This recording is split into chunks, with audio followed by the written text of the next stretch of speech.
చంద్రబాబు నాయుడు అడుగుతా ఉన్నా, అయ్యా అసలు మీకు ల్యాండ్ టైటిలింగ్ యాక్ట్ అంటే ఏమిటో తెలుసా చంద్రబాబు అని అడుగుతా ఉన్నా.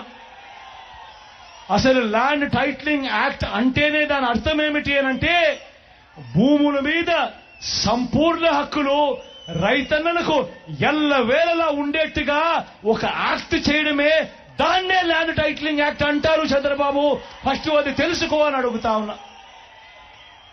ఇవాళ ఇదే పెద్ద మనిషి చంద్రబాబు నాయుడు గారు చేస్తా ఉన్న తప్పుడు ప్రచారాలకు ప్రతి ఒక్కరికి తెలిసి ఉండాలి. కాబట్టి ఈరోజు మీ అందరితో కూడా ఒక 2 నిమిషాలు దాని గురించి చెబుతా.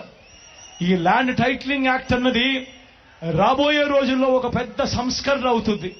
ఎందుకనంటే ఈరోజు ఏ భూమి ఎక్కడ కొనాలనుకున్నా కూడా ఆ భూములన్నిటిలో కూడా ఈరోజు వివాదాలున్నాయి.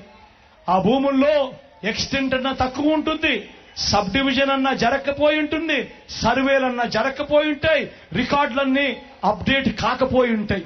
వీటి అన్నిటి వల్ల భూ వివాదాలు పెరిగి ఇవాళ రైతన్నలు ప్రజలు అందరూ కూడా కోర్టుల చుట్టూ తిరిగే కార్యక్రమం, అధికారుల చుట్టూ తిరిగే కార్యక్రమం జరుగుతా ఉంది. మీ బిడ్డ రాబోయే రోజుల్లో చేయాలనుకునే సంస్కరణ ఏమిటి అంటే ఏ రైతన్నా కూడా ఏ ఒక్కరైనా కూడా వాళ్ళ భూముల కోసము ఎవరి చుట్టూ తిరగాల్సిన పని ఉండకూడదు. ఏ కోర్టుకు వివాదాలకు సంబంధించిన ఏ కోర్టుకు వెళ్లాల్సిన పరిస్థితి రాకూడదు. ఆ భూముల మీద వాళ్ళకు సంపూర్ణ హక్కులు వాళ్లకు కల్పిస్తూ ఆ భూముల మీద ఏదైనా వివాదం ఉంటే ఆ వివాదాన్ని గవర్నమెంట్ గ్యారంటీ ఇస్తూ వివాదం లేదు ఈ భూములు అని చెప్పే ఒక సంస్కరణ తీసుకుని రావాలని మీ బిడ్డ ఆలోచన. మీ బిడ్డ ఆలోచన ఆ భూముల మీద ఏదైనా వివాదం ఉంటే ఆ వివాదానికి ఏకంగా ఇన్సూరెన్స్ కూడా చేసి ఎటువంటి వివాదము కూడా ఉండకుండా చూడాలి అనేదే మీ బిడ్డ. టైటిల్ ఇన్సూరెన్స్ కూడా చేసి ఎటువంటి వివాదము లేని టైటిల్స్ ప్రతి ఒక్కరి దగ్గర ఉండాలి అనేదే మీ బిడ్డ లక్ష్యం. కానీ ఇది జరగాలి అనంటే మొట్టమొదటిగా జరగాల్సిందేమిటంటే రాష్ట్ర వ్యాప్తంగా జరుగుతా ఉన్న సర్వే పూర్తి కావాలి. 100 సంవత్సరాల తర్వాత అప్పుడెప్పుడో బ్రిటిషర్లు సర్వే చేశారు.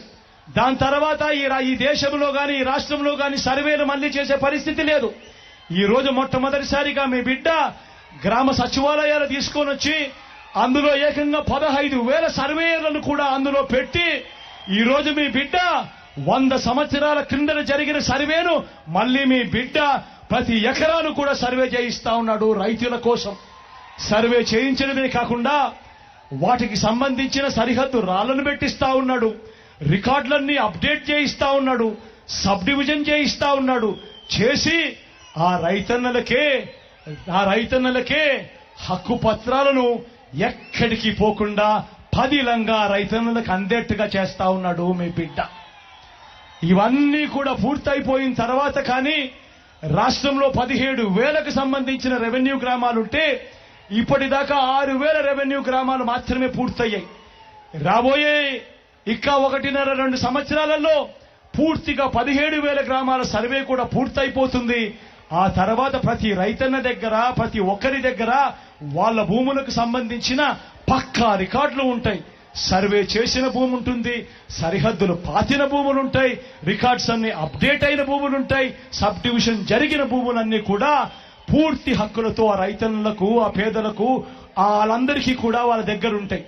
అటువంటి పరిస్థితిలో ఆ పరిస్థితి వచ్చిన తర్వాత ఈ ల్యాండ్ టైటిలింగ్ యాక్ట్ తీసుకొని వచ్చి ఏ స్థాయిలోకి తీసుకొని పోతామోనంటే ఆ భూములకన్నిటికీ వివాదాలు ఏదైనా వస్తే ప్రభుత్వం గ్యారంటీ అని చెప్పే పరిస్థితిలోకి తోడుగా ఉండే కార్యక్రమమే ఈ ల్యాండ్ టైటిలింగ్ యాక్ట్ అన్నది. ప్రతి ఒక్కరూ కూడా తెలుసుకోమని కోరుతూ చంద్రబాబు చెప్పే అబద్ధాలు, చంద్రబాబు చేసే మోసాలను ఏ ఒక్కరూ కూడా నమ్మొద్దు అని చెప్పి ప్రతి ఒక్కరిని కూడా ప్రార్థిస్తా ఉన్నా.